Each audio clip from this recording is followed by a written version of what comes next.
In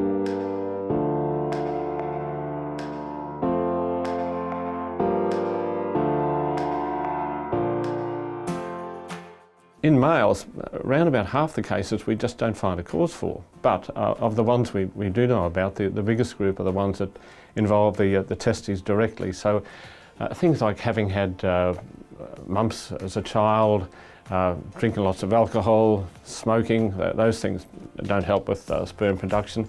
And other things, if you've had chemotherapy, that will really interfere with your sperm count. So our advice is always, with males and females, if you have a good chance of needing cancer chemotherapy, have some sperm banked and frozen for the future, and in women have some eggs banked for the future.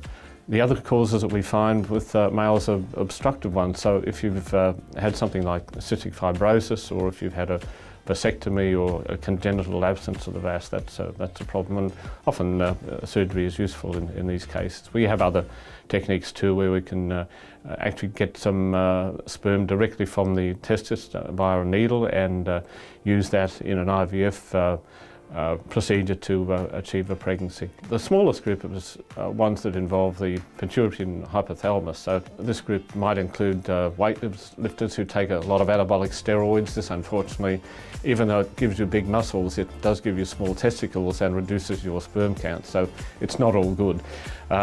People who are taking steroids for a long term are also at risk of problems there too. And there are other things like tumours in the hypothalamus and pituitary, and high levels of hormones like prolactin. So again, a fairly long list of things, which is why we do a fairly extensive workup on males to find the cause.